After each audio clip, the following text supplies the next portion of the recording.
Olá pessoal, estou aqui para mais um vídeo falando de dores da alma. E a dor que eu vou falar hoje é a decepção. É dor difícil, né? E quem nunca se decepcionou? Se você gosta desse tipo de vídeo, já se inscreve no canal. Eu sou a Deise Cereja, sou psicóloga e fico aguardando os seus comentários aí.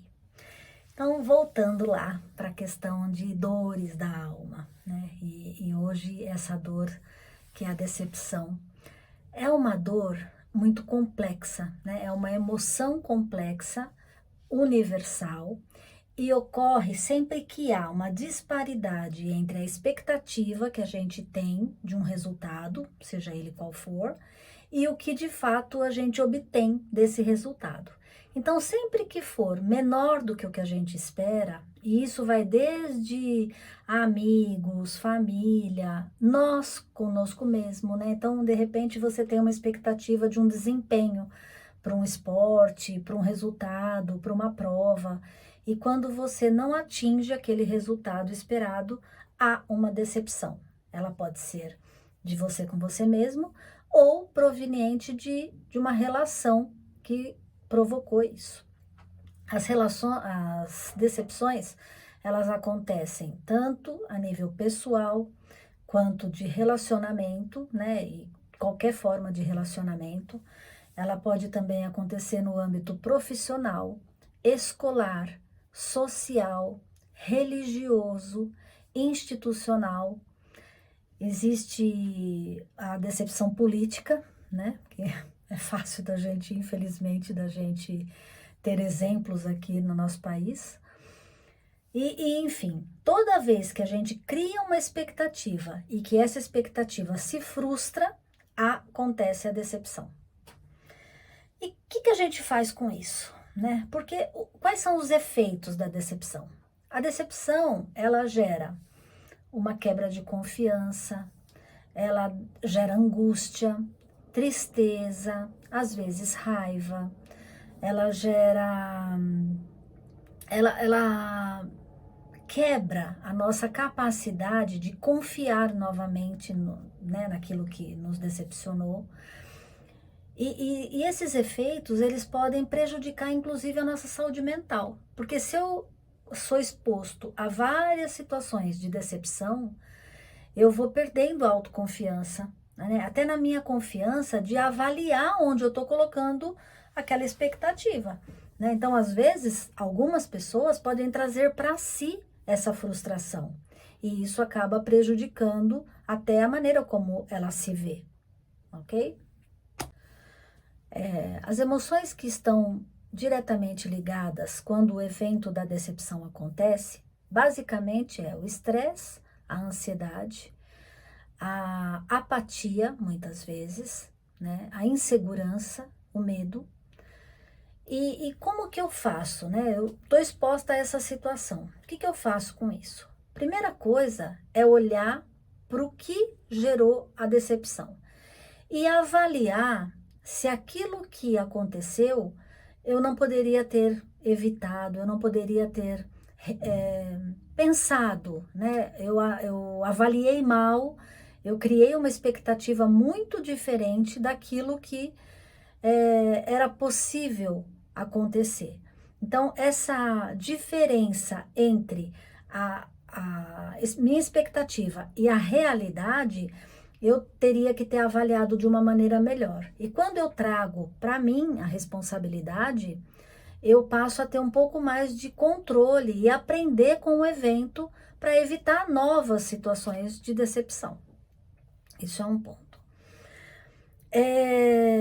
Conhecer os nossos limites, né? Às vezes a gente toma por base as nossas referências. Então, se você é uma pessoa confiável, naturalmente a gente espera que o outro seja também. E aí, quando o outro não corresponde, a gente se decepciona e se frustra, né? Então, a gente tem que começar a aprender com esses eventos de que cada pessoa é de um jeito, que as pessoas agem conforme elas acreditam ser o certo, e nem sempre aquilo corresponde àquilo que você tem como expectativa, né? E é difícil, né? É difícil porque, no geral, as pessoas não falam muito sobre isso. Então, ter uma comunicação assertiva a respeito dos combinados, dos acordos, do que está pré-estabelecido nas relações, ajuda a gente se decepcionar mesmo, menos, né? Então, vamos supor que eu vou fazer uma encomenda de um determinado móvel. Então, quanto mais específica eu for em relação a custo, prazo, cor, tamanho, medidas, enfim, quanto mais específica eu for, menos a chance daquilo me surpreender negativamente. Por quê? Eu fiz uma comunicação, garanti que a pessoa a quem eu falei compreendeu aquilo que eu estava falando e a gente fez um acordo. Então, é menos possível que eu me decepcione quando a comunicação é clara, ok? Outra coisa também que é importante é a gente saber que nem sempre as pessoas vão atender às nossas expectativas. Por quê? Porque cada um é único, as pessoas são diferentes, têm formas de pensar diferente, criação diferente. Então, eu também tenho que estar preparado para o diferente, para a mudança, né? Para coisas que possam vir como resultado diferente daquilo que eu espero. E não necessariamente que isso precise gerar em mim uma certa frustração ou uma decepção. Eu posso olhar também sem aquela rigidez de que as coisas têm que ser só do jeito que eu quero. Porque quando uma pessoa é muito rígida, tudo ao seu redor a decepciona. Porque aquilo que não for do jeito que ela quer, não vai estar bom. Então, a gente também precisa olhar para essa inflexibilidade para facilitar com que os combinados e os acordos sejam bons para todos os lados, né? Porque senão fica uma coisa muito difícil de atender aquela expectativa.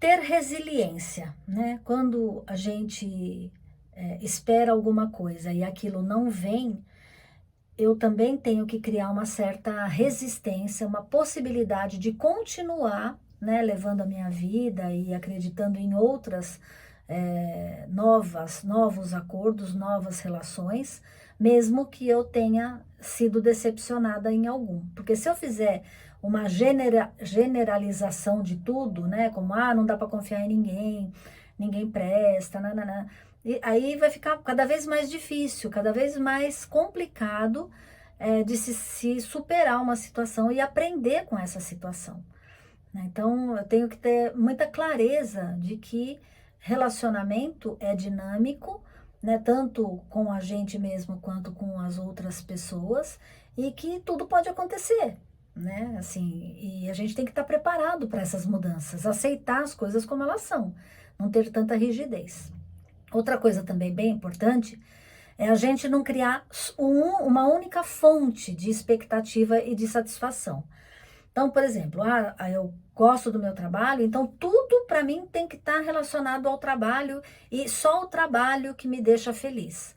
E aí eu esqueço o meu lado social, esqueço a família, esqueço os amigos, esqueço um monte de outras coisas, e aí aquele trabalho uma hora acaba, e aí eu não tenho mais outras fontes de satisfação, então eu acabo me decepcionando com a vida, me desmotivando, porque toda a minha energia estava empregada numa única fonte de satisfação, né? Então a gente tem que tomar cuidado, é que nem quando uma pessoa começa a namorar e tudo que mais importa é só o namoro.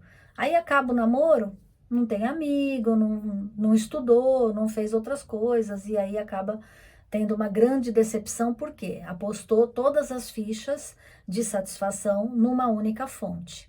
E isso é muito perigoso e muito prejudicial também. É muito importante a gente lembrar, né, de que cada pessoa é uma pessoa, e aquilo que decepciona uma pessoa não necessariamente vai ter um impacto tão negativo em outras. Tem pessoas que não criam tantas expectativas e não se abalam tanto com uma decepção. Outras se afetam em mais profundidade e acaba tendo uma consequência mais danosa, né, do ponto de vista emocional, e ficam mais impactadas com a decepção.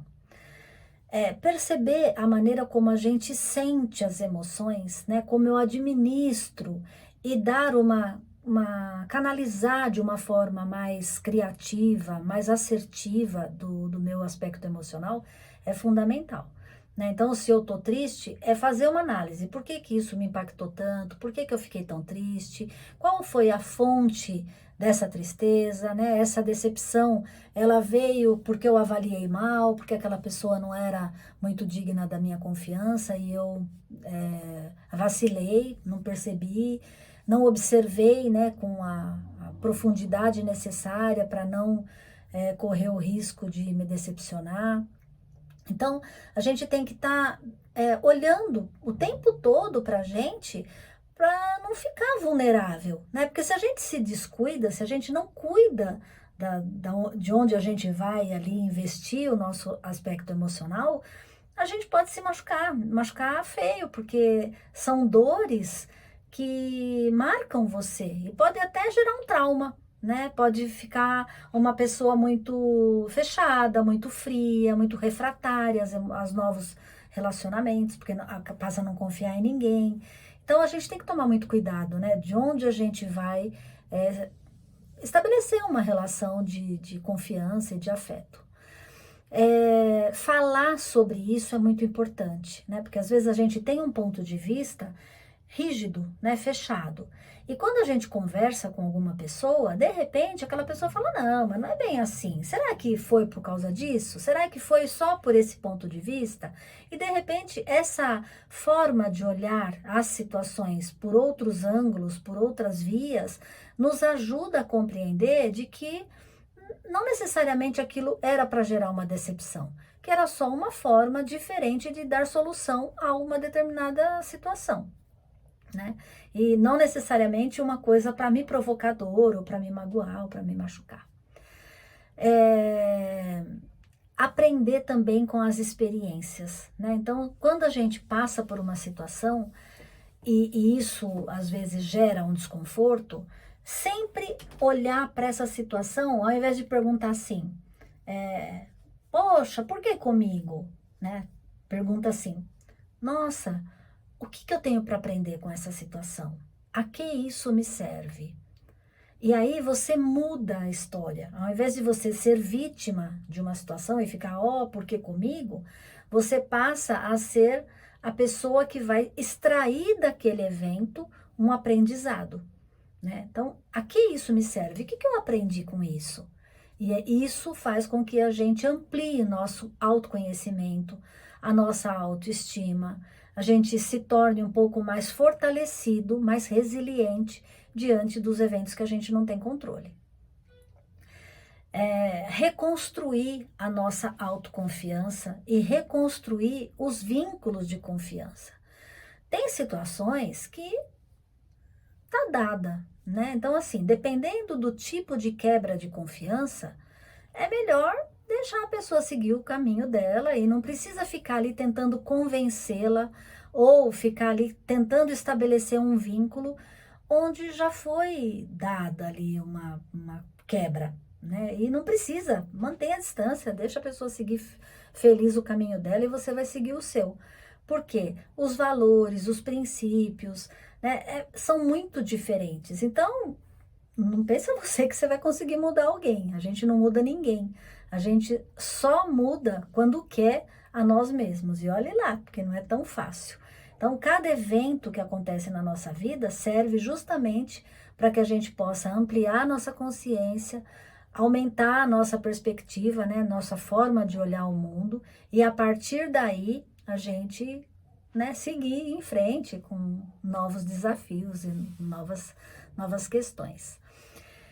Quando tudo isso, né, fica muito pesado, muito difícil, você fica ali remoendo, fica muito triste, muito chateado, é hora de buscar ajuda profissional, né, se tá difícil de conseguir ressignificar tudo isso, né, olhar para o passado com atenção, respeito e conseguir pegar forças daquela experiência para o autoconhecimento, se tá muito difícil, busca ajuda profissional.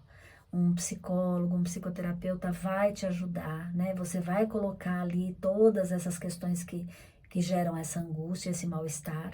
E provavelmente, eu tenho, né, muita confiança nesse trabalho, que provavelmente você vai se sentir muito melhor. Eu espero ter ajudado, né? Desejo de coração que você não se decepcione tanto. Avalie bem as relações que você vai estabelecer, né? Examine com muito cuidado, não se entregue, né? Não entregue tudo o que você tem de melhor para qualquer evento, qualquer situação ou qualquer pessoa que não tenha o devido cuidado com você. Você tem que ser a sua melhor fonte de segurança, de alegria, de autoestima. E a gente, né, se a gente avalia bem, a gente também não se decepciona. Porque quando a gente tem esse descuido, a gente também se frustra e se decepciona, porque avaliou mal, né? Então tome esse cuidado. Se você gostou, curte, compartilha e até o próximo vídeo. Muito obrigada por me ouvir.